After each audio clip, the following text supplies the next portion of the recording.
दोस्तों, चुनाव की जो विश्वसनीयता पे अभी भी सस्पेंस लोगों के बीच में बना हुआ है, क्योंकि चुनाव आयोग को लोगों जैसे कह सकते हैं लोगों में असंतोष की भावना है, क्योंकि जिस तरीके से चुनाव आयोग ने ये कहा था इस बार की किसी भी जाति या किसी धर्म के नाम पे आप वोट नहीं मांग सकते, लेकिन दोस्तों उसके पूरा उलट हो रहा है, क्योंकि बीजेपी का ही मुद्दा ही हो सकता है। और बीजेपी देखते हैं, मैक्सिमम आप देखे होंगे बीजेपी की राजनीति मुख्यतः धर्म की ही राजनीति होती। और जिसे कह सकते हैं कि बिहार की रैली में, प्रधानमंत्री जी की रैली में ये खुलेआम देखने को भी मिला, क्योंकि प्रधानमंत्री जी ने पहली बात तो ये कही कि अखबार हो चाहे मीडिया हो चाहे लोग हो, सब लोग हमसे ये कह रहा है कि इस बार आप 400 पार जा रहे हैं। तो मैं प्रधानमंत्री मोदी जी से इतना कहूँगा, हाँ मोदी जी जाएंगे तो आप जरूरी, क्योंकि अखबार ही आपका है, मीडिया भी आपका ही है, लोग भी आपके, तो 400 पार तो आप जाएंगे। और दूसरी बात उन्होंने कहा कि लोग उनसे ये पूछ रहे हैं कि जब आपके 400 पार से ज्यादा सीटें आ रही हैं तो आप लोगों के बीच में क्यों जा रहे हैं। वाले कहते हैं कि भाई इस बार तो 400 पार पक्का है, सारे अखबार वाले लिखते हैं 400 पार पक्का है, सब लोग कहता है कि भाई एनडीए का जय जयकार है। फिर लोग कहते हैं अरे इतना सारा हो रहा है, मोदी इतनी मेहनत क्यों कर रहा है। भाइयों बहनों, चुनाव तो आपने जिताना तय कर लिया है, मैं तो मेहनत इसलिए करता हूं कि मुझे आपके दर्शन करने का सौभाग्य मिल जाता है। तो प्रधानमंत्री जी ने ये जवाब दिया कि मैं लोगों के बीच में इसलिए आ रहा हूं कि मैं लोगों से मिलने का कोई भी मौका नहीं छोड़ना चाहता हूं। चलिए, प्रधानमंत्री जी इस बात से मैं भी सहमत हूं कि आप लोगों से मिलना चाहते हैं, जनता से मिलना चाहते हैं, और हर एक नेता को जनता से मिलना चाहिए। लेकिन दोस्तों, अगर आप इतना आश्वस्त हैं, इतना कॉन्फिडेंट है कि आपकी 400 पार सीटें आ रही हैं, और लेकिन जनता से मिलने के लिए इतना पैसा भी तो खर्च होता है, ये भी तो सोचिए कि जब आप किसी भी रैली की बात कर लीजिए, आप ये मैं यहाँ ये मत सोचिएगा कि बीजेपी की बात कर रहा हूं, मैं हर पार्टियों की बात कर रहा हूं कि जब रैली करते हैं तो उसमें पैसा खर्च होता ही है। लोगों को जिसे कह सकते हैं कि पैसा कैसे दिया जाता है, लोगों को रैली में किस तरह से पैसे दे के बुलाया जाता है, ये किसी से छुपा हुआ नहीं है। कितने पैसे खर्च होते हैं ये भी किसी से छुपा नहीं। लेकिन मैं प्रधानमंत्री आपसे बस इतना कहना चाहूंगा, आपकी 400 पार सीटें आ रही तो रैली करने की जरूरत ही क्या है।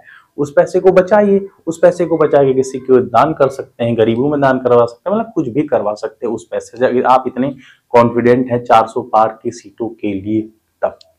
और प्रधानमंत्री जी ने दूसरी बात ये कही कि राम मंदिर का जैसे भव्य निर्माण हो गया, और जैसे कांग्रेस के कुछ लोगों, मतलब कांग्रेस के जो लोग जो नहीं गए थे वहां पे जैसे मंदिर में, अयोध्या जब मंदिर का उद्घाटन हुआ तो कांग्रेस ने इस प्रस्ताव को ठुकरा दिया था। तो प्रधानमंत्री इस पे कटाक्ष करते हुए ये कहते हैं कि कांग्रेस के जो नेता राम मंदिर के उद्घाटन में आ गए तो उसको, उन लोगों को 6 साल के लिए उन्होंने सस्पेंड कर दिया। लेकिन दोस्तों ऐसी कोई बात नहीं। राम मंदिर बनने से बहुत नाराज है।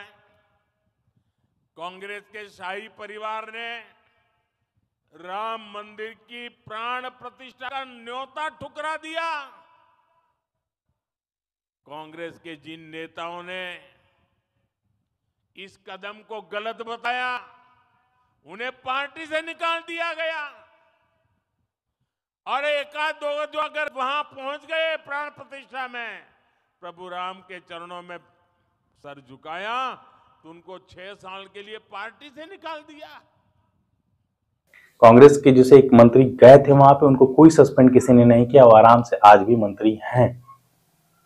और प्रधानमंत्री जी अगली भाषण में ये भी कहा कि इस राम नवमी में आप विपक्षी लोगों को जिसे कह सकते हैं कि सबक सिखाने का काम करिएगा, जरूर से करिएगा। अब दोस्तों ये बताइए कि ये धर्म के नाम पे वोट मांगने वाली राजनीति नहीं है। और दोस्तों केवल प्रधानमंत्री मोदी जी ही नहीं है, स्मृति ईरानी मैम को तो आप लोग जरूरी जानते होंगे। स्मृति ईरानी मैम ने भी जिसे कह सकते हैं एक भाषण में यही कहा है कि जो राम का विरोध करते थे, जो राम के लिए जिसे कह सकते हैं कि रोड़े खड़ा करते थे, उनको भी राम ने अपना लिया। राम मंदिर जब बना तो उसकी बात वो कह रहे थे कि उनको भी राम ने अपना लिया। तो दोस्तों ये क्या धर्म के नाम पे वोट मांगने वाली राजनीति नहीं है, बताइए ना। और दोस्तों एक चीज और आपको एक इंटरेस्टिंग चीज बता देता हूं कि अभी तो ये लोग 400 पार का नारा बता रहे थे, लेकिन नीतीश कुमार ने तो 4000 पार का नारा बना दिया। 5 साल में कोई दिक्कत नहीं, और हमको पूरी उम्मीद है कि 4000 से ज्यादा, उससे भी ज्यादा जरूर एमपी यहां पर रहेंगे इनके पक्ष में। आप लोग सब पक्ष में दीजिएगा ना। यहाँ बिहार की रैली के दौरान प्रधानमंत्री जी के बोलने के बाद नीतीश कुमार आते हैं। नीतीश कुमार ये कहते हैं कि इस बार 4000 पार। सोचिए दोस्तों, 400 से 4000 पार करा दे रहे। बहरहाल दोस्तों बस वीडियो इतना ही सा था। वीडियो अगर पसंद है तो लाइक शेयर कमेंट जरूर करिएगा। दोस्तों बस एक सवाल आप लोगों से रहेगा, क्या जांच एजेंसियों का हमारे देश में क्या हालत है, इससे पता ही पता है आपको, कोई इसमें दो राय नहीं। अब जो हमारा इलेक्शन कमीशन है, जिसके पास जैसे कह सकते हैं कि जिम्मेदारी होती है कि हमारे देश के जो चुनाव होते हैं उसको फेयर और बहुत क्लियर तरीके से कराने का, क्या वो अपनी जिम्मेदारी को, अपने दायित्व को बहुत सही से निभा रहा है? क्योंकि दोस्तों ये बहुत क्वेश्चन वाली चीज है। क्योंकि अगर चुनाव आयोग ये कहता है कि जाति धर्म के नाम पे वोट नहीं मांगना है, तो क्यों रैलियों में अगर कोई भी नेता, मैं पर्टिकुलरली एक आदमी की बात नहीं कर रहा, मैं किसी भी पार्टी के नेता की बात कर रहा हूं, अगर इस तरह की बात होती तो क्यों नहीं चुनाव आयोग उस पर कार्रवाई करने की कोशिश करता है? करे ना कार्रवाई, कौन रोक रहा है उनको? बस दोस्तों इसका जवाब आप लोग कमेंट के माध्यम से जरूर दीजिएगा। मिलते हैं आप लोग नेक्स्ट वीडियो में, तब तक के लिए टाटा, गुड बाय, जय हिंद।